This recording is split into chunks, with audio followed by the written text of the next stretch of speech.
mascot na si PRRD guys.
Bakit po kayo nandito sa Supreme Court?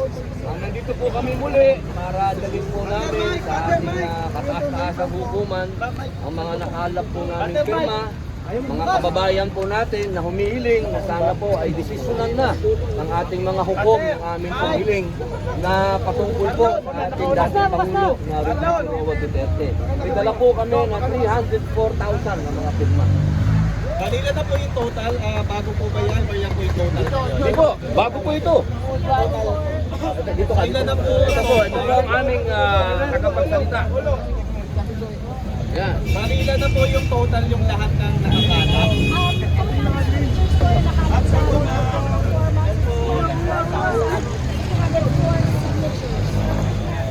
All verifiable, 304,000. Ito pa yung mga tuloy.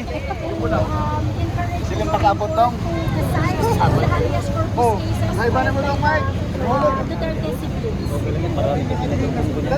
Ilang signature campaign na po yung inaasahan na papasa ni Super Bowl? May mga dumarating, mga dumarating.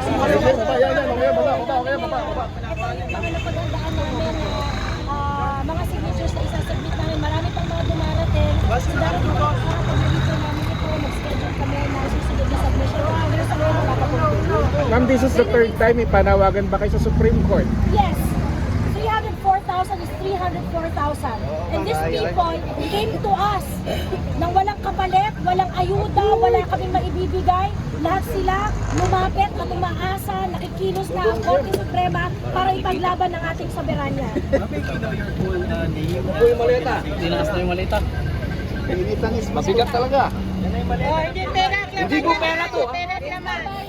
Ano sa basis ng pangbayan? Hirap na malaki, no? Wala po kami organization, all of us are volunteers. Not all are pitching in para po sa movement. We receive a standard of public service that remains unmatched. And we believe as an ordinary Filipino, we believe that this is the standard that every Filipino should not should not forget and not accept any standard less than what was set by PRRD. So after nang gawin ni PRRD ang lahat-lahat para sa bayan, magsilbi ng tama, i-priority ang welfare ng taong bayan, this time kami naman ang magtatanggol kay PRRD, kami naman ang magtatanggol sa license. Boses namin, walang iba, boses ng taong bayan at katuwang namin ang ilang mga leader na meron talagang pusong nakamasa. Kasama namin si Sen. Robin na nakasuporta sa amin since day one. Bro, baka yung This is our bandila mo. movement Sorry, of everyone na naniniwala na Harang ba? itama Oo, lang ang nakaharang. nangyayari sa bansa. Bandila, nakahalang. Hindi pa po ito. Marami pa pong Baka dadating. pwedeng ibaba mo na yung bandila mo. The first two submission, they acknowledged the submissions. The first two, we were informed that they are checking on it. Wala pa kaming na-receive na kahit anong order for communication in writing December.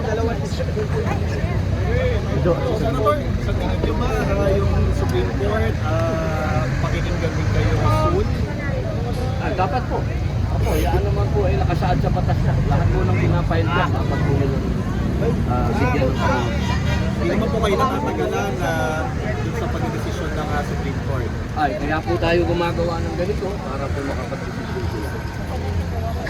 Maraming salamat po. Thank you. Thank you po. Salamat po. Ako na. Let's go.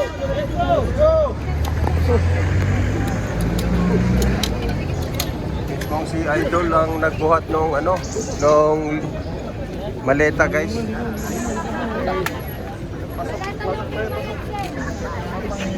Yun lang.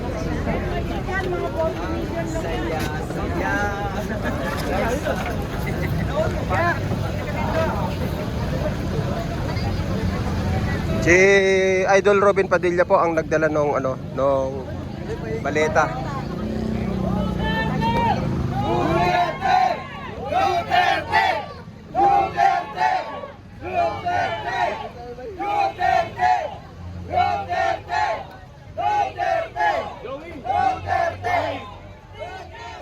Dalawa lang.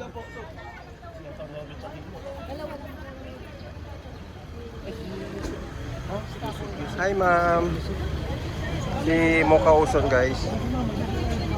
Si Ma'am Mocha.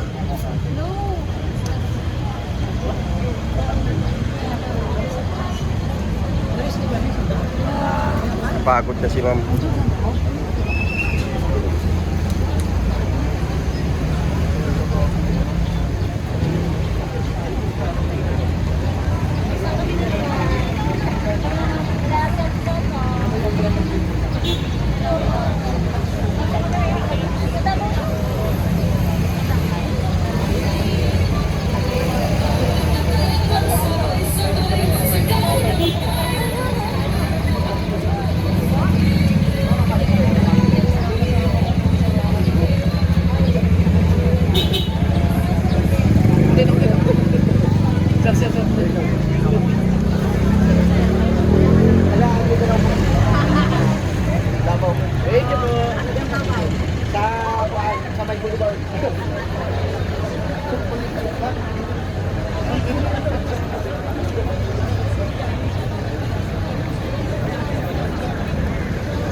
Ayan.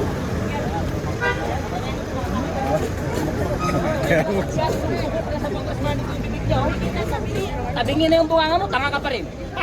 Oh, di ba? Di ba? Palaging may dalang piyatos, panagutin si BP Sara. Palaging impeachment ang daladala mo, naghihirap pa ng Pilipino, tapos daladala mo piyatos, tanga ka ba? Oo, di ba? Ang daming naghihirap na Pilipino. Di ba? Puro impeachment, pero lahat pala sila, yung 18 Marines, ano yung mga pangalan nila nilabas ng 18 Marines? Diba? Nakakahiya yung mga pagmumukha ninyo. Mga nakabarong na mga buhayaw, mga magdanakaw. Tatat na may impeach si BP Sara dahil takot sila to death, lahat sila bagsak sa kulungan. Laila de Lima, malapit na ang hireya sa'yo. Yes! Diba? Malapit na kayong mabukulan, malapit na kayong makulong, kaya yung mga adik, medyo ano-anong pagsingot dahil pag nagkataon na hindi na